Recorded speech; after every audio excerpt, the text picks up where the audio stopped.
ഇസ്രയേലിൻ്റെ വടക്ക് ഭാഗത്ത് ഇനി അടുത്തൊരു യുദ്ധം അതിലേക്കാണോ ഇപ്പോൾ നീങ്ങുന്നത്? ഇസ്രയേൽ ഇപ്പോൾ ഹമാസുമായിട്ടുള്ള യുദ്ധത്തിൽ ഏർപ്പെട്ടിരിക്കുന്നതിന് പുറമെ ഇനിയും ഹെസ്ബുള്ളയുമായിട്ടും ഇനി യുദ്ധം ചെയ്യേണ്ട സ്ഥിതിയിലേക്ക് കാര്യങ്ങൾ നീങ്ങുമോ? എന്താണ് അമേരിക്കയുടെ നിലപാട്? എന്താണ് പ്രവചനപരമായിട്ട് നോക്കിയാൽ ഉള്ള ഇംപ്ലിക്കേഷൻസ് അല്ലെങ്കിൽ പ്രത്യാഘാതങ്ങൾ? അതെല്ലാമാണ് ഇന്നത്തെ ഈ ഒരു അപ്ഡേറ്റിൽ നമ്മൾ ചിന്തിക്കുന്നത്. Hello and welcome back to our channel point to eternity. എൻ്റെ അടുത്ത സമകാലിക സംഭവങ്ങൾ ബൈബിൾ വെളിച്ചത്തിൽ വീക്ഷിക്കുന്ന ഈ ഒരു അപ്ഡേറ്റിലേക്ക് ഏവർക്കും യേശു കർത്താവിൻ്റെ നാമത്തിൽ സ്വാഗതം. ഇസ്രയേലും ഹെസ്ബുള്ളയുമായിട്ടുള്ള യുദ്ധത്തിൻ്റെ കൗണ്ട് ഡൗൺ ഏതാനും കഴിഞ്ഞ ദിവസങ്ങൾക്ക് മുമ്പ് ആരംഭിച്ചു. അത് യെരുശലേമിലുള്ള പൊളിറ്റിക്കൽ സോഴ്സസ് തന്നെ കൺഫേം ചെയ്തിട്ടുണ്ട്. അപ്പോൾ എന്താണ് കഴിഞ്ഞ ഏതാനും മാസങ്ങളിൽ ഉണ്ടായിരുന്ന സാഹചര്യം? നമുക്കറിയാം, ഹെസ്ബുള്ള എന്ന് പറയുന്നത് ഇറാൻ്റെ പകരക്കാരാണ്. ഇറാൻ സപ്പോർട്ട് ചെയ്യുന്ന ഭീകരരുടെ ഒരു സൈന്യം. അവർ ആയിരക്കണക്കിന് റോക്കറ്റുകളും മിസൈലുകളും എക്സ്പ്ലോസീവ് ഡ്രോണുകളും ലെബനോൻ്റെ പ്രദേശത്ത് നിന്ന് വടക്ക് ഇസ്രയേലിലേക്ക് കഴിഞ്ഞ 8 മാസങ്ങളായിട്ടുള്ള രീതിയിൽ ഫയർ ചെയ്ത് വരികയാണ്. ഇത് ഫയർ ചെയ്യാൻ തുടങ്ങിയത് തന്നെ ഒക്ടോബർ 8-ാം തീയതിയാണ്. അതായത് ഹമാസ് എന്ന് പറയുന്ന മറ്റൊരു ഇറാൻ്റെ പകരക്കാർ ഇസ്രയേലിന് നേരെ നടത്തിയ ആക്രമണത്തിൻ്റെ തൊട്ടടുത്ത ദിവസമാണ് ഹെസ്ബുള്ള അവരുടെ ഈ റോക്കറ്റ് ഫയറിംഗ് ആരംഭിച്ചത്.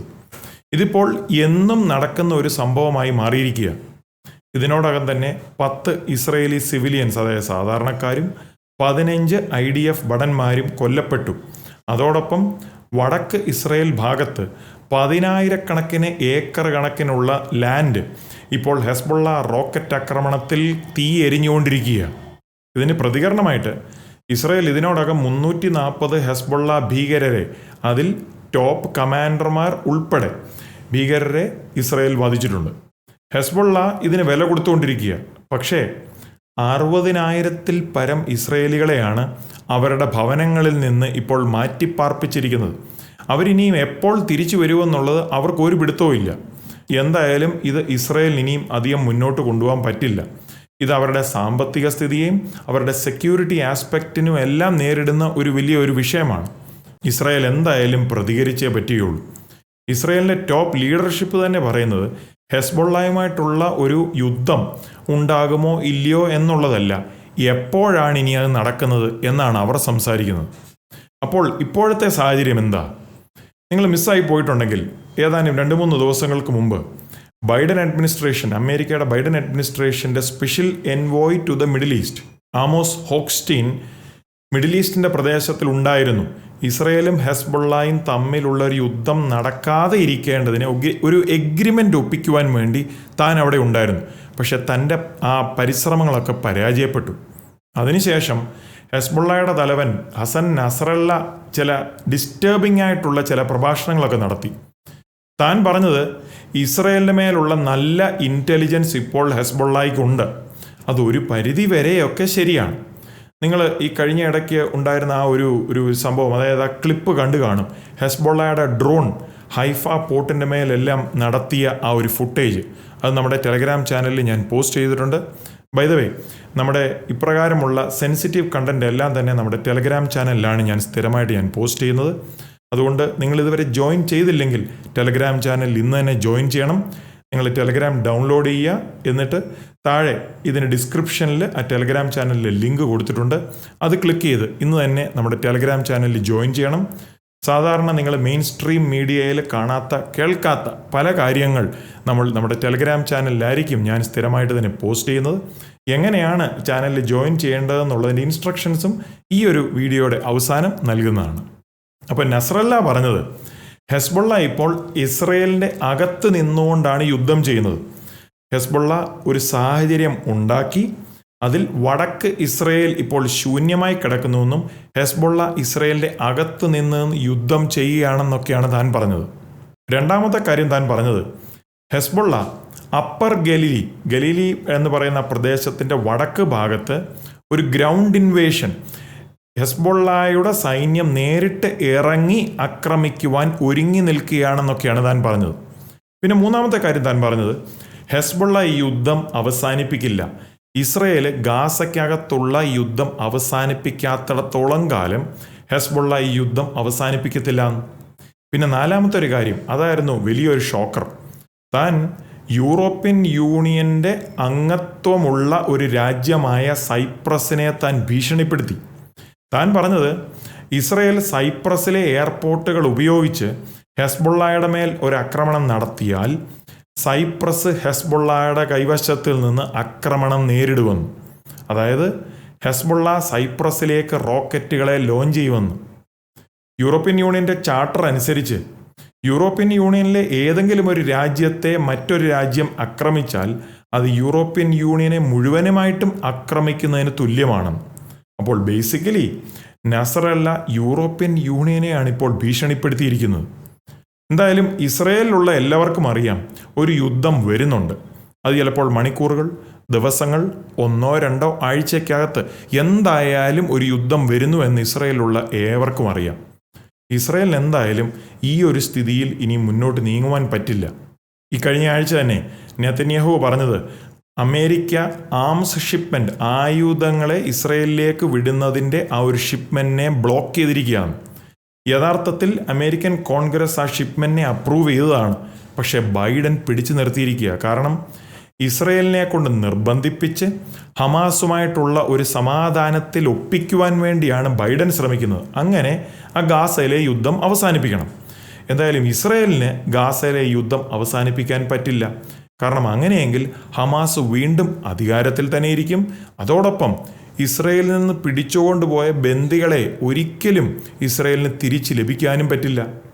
അപ്പോൾ ഹമാസിന് ഒരു കരാറോ അല്ല സമാധാനമോ വല്ലതും വേണോ? ഇല്ല. ഈ കഴിഞ്ഞ സീസ് ഫയർ പ്രപ്പോസലുകൾ, പല രാജ്യങ്ങൾ ഇടപെട്ട് നടത്തിയ സീസ് ഫയർ പ്രപ്പോസലുകളെ എല്ലാം തള്ളിക്കളഞ്ഞതാരാ? ഇസ്രയേൽ അല്ല, ഹമാസാണ്. ഇപ്പോൾ തന്നെ കൺഫേം റിപ്പോർട്ടുകളുണ്ട്. ഹമാസ് സമയം ഇങ്ങനെ മുന്നോട്ട് തള്ളി വിട്ടുകൊണ്ടിരിക്കുക. ഓരോ സീസ് ഫയർ ടോക്കുകൾ ഇങ്ങനെ നടത്തി മുന്നോട്ട് പോവുക. കാരണം ഹമാസ് ആഗ്രഹിക്കുന്നത് ഇസ്രയേലും ഹെസ്ബുള്ളയും തമ്മിലുള്ളൊരു യുദ്ധം താമസിയാതെ തുടങ്ങണം. ഇനിയും ബൈഡൻ ഇസ്രയേലിലേക്കുള്ള ആംസ് ഷിപ്മെൻറ്റിനെ ബ്ലോക്ക് ചെയ്തെന്ന് പറഞ്ഞല്ലോ. ഇസ്രയേലിൻ്റെ ഡിഫൻസ് മിനിസ്റ്റർ യോആവ് ഗലാന്റ് ഇപ്പോൾ അമേരിക്കയിലാണ്. ടോപ്പ് US അധികൃതരുമായിട്ടുള്ള മീറ്റിംഗ് നടത്തി വരികയാണ്. ഗാസയിലെ ലെബനോനിലേക്ക് യുദ്ധവും, അതും ഏറ്റവും പ്രധാനമായിട്ട് ഇസ്രയേലിലേക്ക് ഓൾറെഡി അപ്രൂവ് ആയിരിക്കുന്ന ഹെവി ഡ്യൂട്ടി ബോംബുകളുടെ ആ ഷിപ്മെൻറ്റുകളെ അൺഫ്രീസ് ചെയ്യണം, അല്ലെങ്കിൽ ബൈഡൻ വെച്ചിരിക്കുന്ന ആ ബ്ലോക്കിനെ മാറ്റുവാനുള്ള ശ്രമത്തിനാണ് ഇപ്പോൾ ഗലാന്റ് പോയിരിക്കുന്നത്. അപ്പോൾ തന്നെ അമേരിക്കൻ അഡ്മിനിസ്ട്രേഷൻ്റെ വലിയൊരു വിഷയമാണ് ഹെസ്ബുള്ള ആയിരക്കണക്കിന് റോക്കറ്റുകളെ ഇസ്രയേലിൻ്റെ നേരെ ഫയർ ചെയ്താൽ ഇസ്രയേലിൻ്റെ അയൺ ഡോം സിസ്റ്റത്തിനെ കൊണ്ട് താങ്ങാൻ പറ്റുമെന്ന്. ഹെസ്ബുള്ളയുടെ കൈവശം ആയിരക്കണക്കിന് പ്രിസിഷൻ ഗൈഡഡ് റോക്കറ്റുകൾ, അറ്റാക്ക് ഡ്രോണുകൾ, എക്സ്പ്ലോസീവ് ഡ്രോണുകൾ, ആൻറ്റി ടാങ്ക് റോക്കറ്റുകൾ, ഇവ മിക്കതും ഇറാനിൽ നിന്ന് കടത്തിയതാണ്. ഇറാനാണല്ലോ ഹെസ്ബുള്ളയുടെ യജമാനൻ.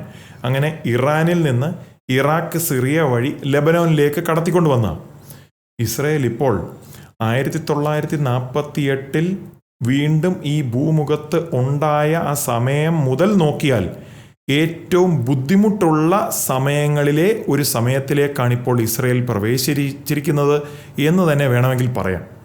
ഇനി ഈ ഒരു കാര്യത്തിനെ അന്ത്യകാല ബൈബിൾ പ്രവചനത്തിൻ്റെ ആ ഒരു സ്റ്റാൻഡ് പോയിന്റിൽ നോക്കിയാൽ വലിയ അതിശയമുള്ളൊരു കാര്യമല്ല. ദൈവം ഇസ്രയേലിനെ സെക്രിയ പ്രവാചകൻ 12 ആ 3-ാമത്തെ വാക്യത്തിൽ പറഞ്ഞിരിക്കുന്ന ആ സ്ഥിതിയിലേക്ക് കാര്യങ്ങൾ നീക്കിക്കൊണ്ട് വരികയാണ്. ഇസ്രയേൽ ലോക സംഭവങ്ങളുടെ തന്നെ സെൻട്രൽ സ്റ്റേജിൽ നിൽക്കുമെന്നുള്ളത്. അന്നാളിൽ ഞാൻ യെരുശലേമിനെ സകല ജാതികൾക്കും ഭാരമുള്ള കല്ലാക്കി വയ്ക്കും, അതിനെ ചുമക്കുന്നവരൊക്കെയും കഠിനമായി മുറിവേൽക്കും, ഭൂമിയിലെ സകല ജാതികളും അതിന് വിരോധമായി കൂടി വരും.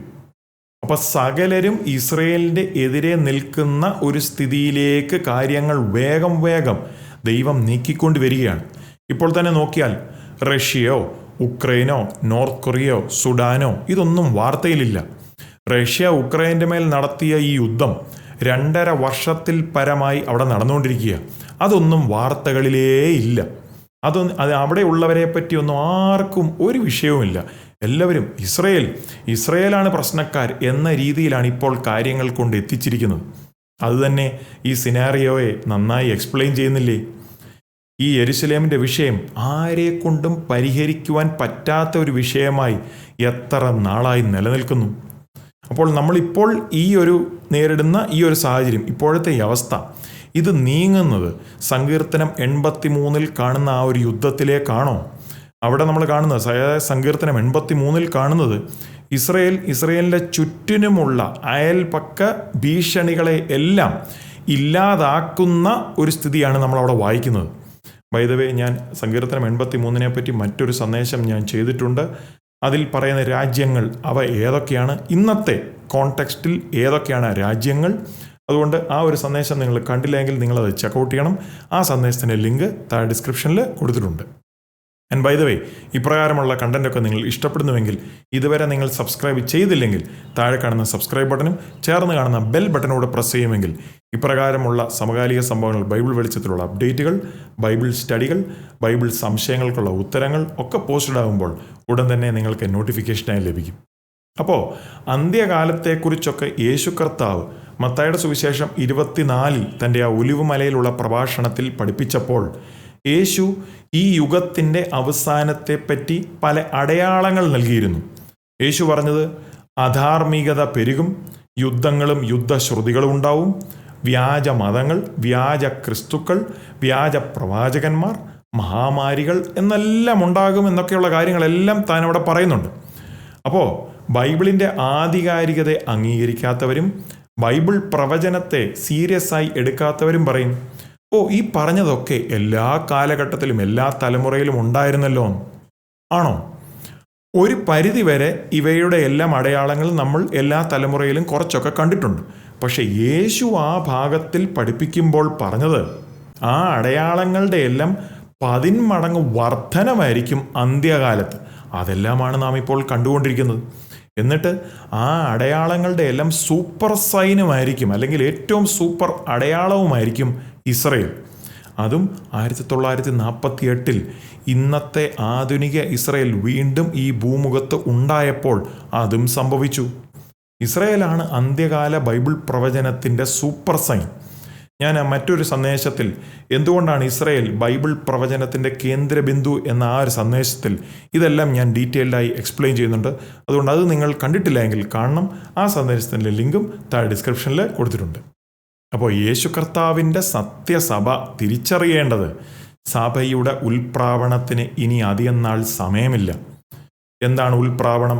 അല്ലെങ്കിൽ എന്തുകൊണ്ടാണ് 7 വർഷ മഹോദരവ കാലത്തിന് മുമ്പ് സഭയുടെ ഉൽപ്രാവണം നടക്കുന്നതെന്നുള്ളതിനെക്കുറിച്ചെല്ലാം നിങ്ങൾക്ക് പഠിക്കുവാൻ താല്പര്യമുണ്ടെങ്കിൽ നമ്മൾ പല സന്ദേശങ്ങളിലായി ആ ഒരു ടോപ്പിക്കിനെ നമ്മൾ എക്സ്പ്ലെയിൻ ചെയ്തിട്ടുണ്ട്. അവയുടെ എല്ലാം ലിങ്കുകളും താഴെ ഡിസ്ക്രിപ്ഷനിൽ കൊടുത്തിട്ടുണ്ട്. അതോടൊപ്പം തന്നെ 7 വർഷ മഹോദരവകാലം, ദാനിയേലിൻ്റെ 70ാമത്തെ ആഴ്ചവട്ടം, എതിർക്രിസ്തുവിൻ്റെ ഭരണം എന്നിങ്ങനെയുള്ള കാര്യങ്ങളെപ്പറ്റിയുള്ള എല്ലാ റിലേറ്റഡ് സന്ദേശങ്ങളുടെ ലിങ്കുകളും താഴെ ഡിസ്ക്രിപ്ഷനിൽ കൊടുത്തിട്ടുണ്ട്. അപ്പോൾ 1 തെസലോണിക്കർ 4:15 മുതൽ 18 വരെയുള്ള വാക്യങ്ങളിൽ അപ്പോസ്തലനായ പൗലോസ് ഉൽപ്രാവണത്തെപ്പറ്റി പല ഭാഗങ്ങളിൽ പഠിപ്പിക്കുന്നുണ്ടെങ്കിലും ഈ ഭാഗത്ത് താൻ പഠിപ്പിക്കുമ്പോൾ ആ ഒരു വേദഭാഗം താൻ അവസാനിപ്പിക്കുന്നത് ഈ വചനങ്ങളാൽ നിങ്ങൾ അന്യോന്യം ആശ്വസിപ്പീൻ. ഉൽപ്രാവണമാണ് ആശ്വസിപ്പിക്കുന്ന ഒരു പ്രത്യാശ, അല്ലെ സഭയുടെ ബ്ലസ്സഡ് ഹോപ്പ്, അനുഗ്രഹിക്കപ്പെട്ട പ്രത്യാശ എന്താണെന്ന് ചോദിച്ചാൽ സഭയുടെ ഉൽപ്രാവണമാണ്. അതിന് മാത്രമേ യഥാർത്ഥ ദൈവമക്കൾക്ക് പ്രത്യാശ നൽകുവാൻ സാധിക്കുകയുള്ളൂ. അപ്പോൾ തന്നെ യേശു തൻ്റെ ആ ഒലിവുമലയിലെ ആ പ്രഭാഷണത്തിൽ നമ്മളെ പഠിപ്പിച്ചു, നമ്മൾ ഉണർന്നിരിക്കണം. കാരണം അവിടുന്ന് ഏത് നാഴികയിലാണ് വരുന്നതെന്ന് നാം അറിയാത്തതും കൊണ്ട് എപ്പോഴും ഉണർന്നിരിക്കണമെന്നും കൂടാണ് യേശു പഠിപ്പിച്ചത്. മത്തായി 24:42 മുതൽ 44 വരെയുള്ള വാക്യങ്ങളിൽ നമ്മളത് കാണുന്നുണ്ട്.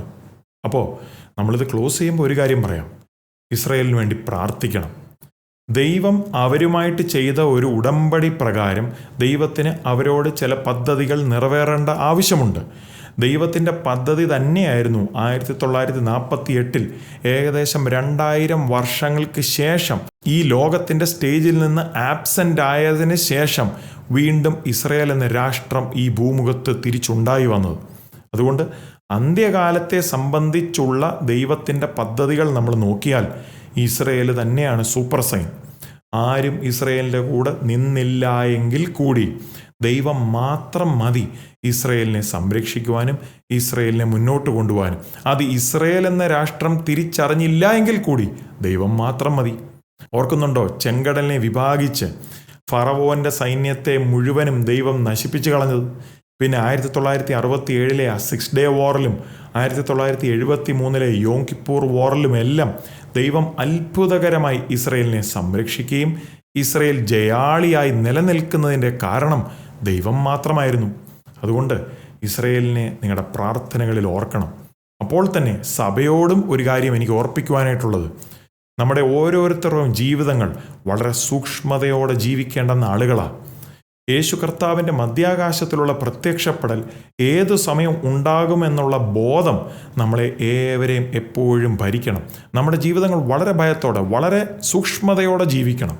അപ്പോൾ തന്നെ യേശു കർത്താവിൻ്റെ സത്യസുവിശേഷം മറ്റുള്ളവരോട് സ്നേഹത്തിൽ പങ്കിടുവാനും കൂടെ ഉത്സാഹിക്കണം.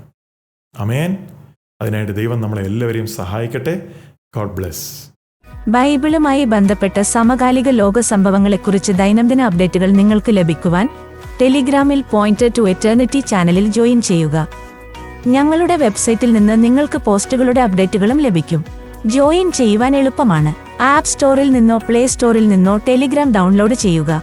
തുടർന്ന് pointer to eternity Telegram channel സന്ദർശിക്കാൻ ഈ വീഡിയോയുടെ ഡിസ്ക്രിപ്ഷനിൽ നൽകിയിരിക്കുന്ന ടെലിഗ്രാം ലിങ്കിൽ ക്ലിക്ക് ചെയ്യുക. തുടർന്ന് ജോയിൻ ചെയ്യുക. See you on Telegram. നിങ്ങൾക്ക് ഈ സന്ദേശം ഒരു അനുഗ്രഹമാകുന്നെങ്കിൽ ലൈക്ക് ചെയ്യാൻ മറക്കരുത്.